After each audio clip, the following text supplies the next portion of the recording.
सभी सम्मानित हमारे प्यारे विद्यार्थी,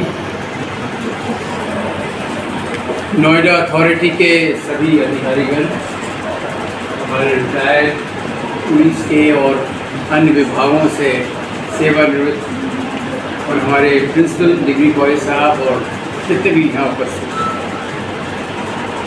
अगर मैं शुरू करूँ तो मैं 2014 से शुरू करूँगा। हमारे अध्यक्ष प्रभात कुमार जी, जो पहले कैबिनेट सेक्रेटरी थे, उन्होंने मुझे आदेश दिया कि यहाँ पर एक कम्युनिटी रेडियो स्टेशन स्थापित किया 2014 में, और उस आदेश की पूर्ति में मुझे विभिन्न विभागों में जाना पड़ा जहाँ मैं कभी नहीं जाता। भारत सरकार में तो आप सचिव हो जाइए तो कहीं और जाना नहीं पड़ता। आप रक्षा सचिव हैं तो सब लोग आपके पास आएंगे। आप सचिव भूतल परिवहन विभाग हैं तो तब भी लोग आएंगे।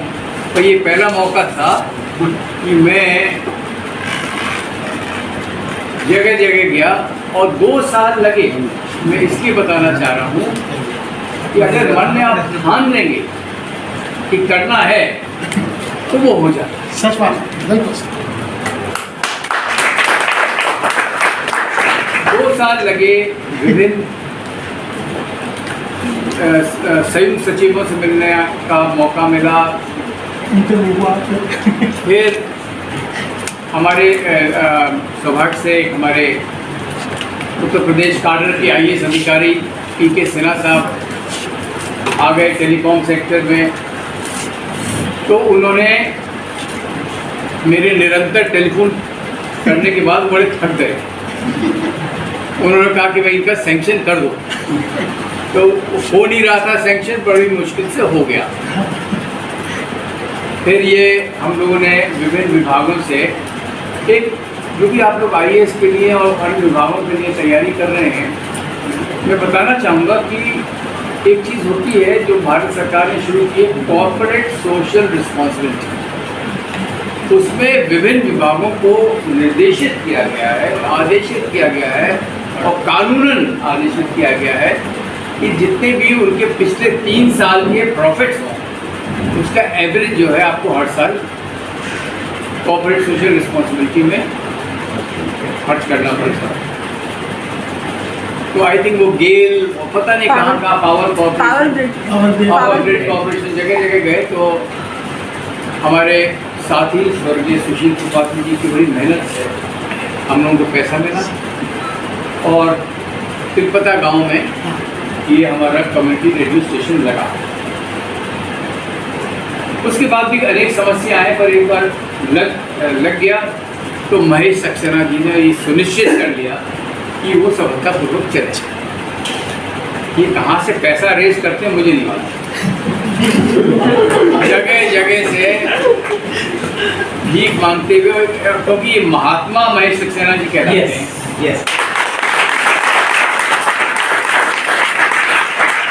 तो कोई इनको मना नहीं करता। तो वो कम्युनिटी रेडियो स्टेशन स्थापित हुआ। फिर हम लोगों ने सबने प्रयास किया।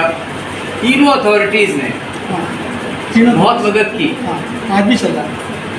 इनकी प्रतिवर्ष हर एक अथॉरिटी करीब 50,000 15 लाख 15,000 महीना तीनों अथॉरिटीज़ अलग अलग देती, जिससे कि स्टाफ का खर्चा निकल जाता है। पर अब भी हम लोग कोशिश कर रहे हैं कि कोई ऐसा परमानेंट सिस्टम हो जाए जिससे कि हमें ये धनराशि उपलब्ध होती रहे। हम लोगों ने बड़े एक विशेषज्ञ विनोद शर्मा जी को लगवाया। ये बहुत सीनियर जर्नलिस्ट थे नवभारत टाइम्स और लोकल इनकी बहुत अच्छी। और इनसे मैं फिर अनुरोध किया कि भाई आप ज्वाइन कर लीजिए, संचालित करिए। तो ये पिछले 1.5 साल से इसको संचालित कर रहे हैं, बड़े नए नए कार्यक्रम ला रहे हैं। मैंने अभी अनुरोध किया है इलेक्शन कमीशन से भी कि आप हमें निरंतर जो वोटर अवेयरनेस है, वोटर नॉलेज के प्रोग्राम्स चलते हैं, उसमें लगाइए हम लोग कम्युनिटी रेडियो स्टेशन। अगर वो लग जाता है तो और भी हमें एक सहारा हो जाएगा। DAVP से भी आ रहा है सर? और DAVP से भी आ रहा है। मेरा कहने का तात्पर्य ये था बच्चों कि आप जब मन लगा के कोई काम करते हैं ना, तो कहीं ना कहीं नदी अपना रास्ता ढूंढ लेती है। नदी को रास्ता नहीं दिखाना पड़ता, वो अपने आप ही ढूंढ लेती है। आपने पहाड़ों में भी देखा होगा, जब नदी गिर आती है तो अगर पेड़ों में अटक जाती है तो अपना एक दूसरा रास्ता ढूंढ लेती है। और वहाँ से जाएँ, आप अपने दिल के अंदर जाइए, जो बाईपास सर्जरी होती है वो बाईपास कर लेती है जहाँ भी अटकता है। तो अगर आपका दृढ़ निश्चय होगा कि ये काम करना है, अगर आपने निश्चय कर लिया कि आपको इंजीनियरिंग में आना है, अगर आपने निश्चय कर लिया कि आपको IAS में आना है, पुलिस सर्विस में आना है, कहीं भी डॉक्टर बनना है, तो आप लगे रहिए। और देखिए गीता ये कहती है काम करना आपका फर्ज है, activity is your responsibility. Results कैसे हों ये आपको चिंता नहीं करनी चाहिए, आप अपना काम करते जाइए निरंतर एक्टिविटी, तो वो आपको टेंडेंसी होनी चाहिए। नोएडा पब्लिक लाइब्रेरी की स्थापना नोएडा अथॉरिटी ने की, पूरी बिल्डिंग जो है नोएडा अथॉरिटी ने बनाई, इलेक्ट्रिफिकेशन, ACs, रैक्स सब नोएडा अथॉरिटी ने दी। हम लोग ने नोएडा लोकमंच में सिर्फ ये जिम्मेदारी ली कि हम इसको संचालित करेंगे। और आपने पढ़ा होगा प्रशासन में एक चीज़ होती है पब्लिक प्राइवेट पार्टनरशिप, यानी कि गवर्नमेंट का के साथ पार्टनरशिप करे आम जो सिविल सोसाइटी है, आम आदमी। ये एक जिंदा प्रतीक है ये लाइब्रेरी कि एक पब्लिक प्राइवेट पार्टनरशिप के द्वारा ही चल रही है, जो आप लोगों के फायदे के लिए। इससे अच्छा एग्जाम्पल है कौशिक जी मिलेगा नहीं आप पब्लिक प्राइवेट पार्टनरशिप। और इसी तरह हम लोग और भी ऐसे लाइब्रेरी स्थापित करना चाह रहे हैं। और मैंने अभी इंद्र जी से बात की है इसके बारे में, उन्होंने आश्वस्त किया है। तो अगर जगह जगह हम लाइब्रेरी खुलवा दें पूरे नोएडा में, तो जो एक पुरानी रीडिंग हैबिट होती है, हम लोग कहते थे कि जो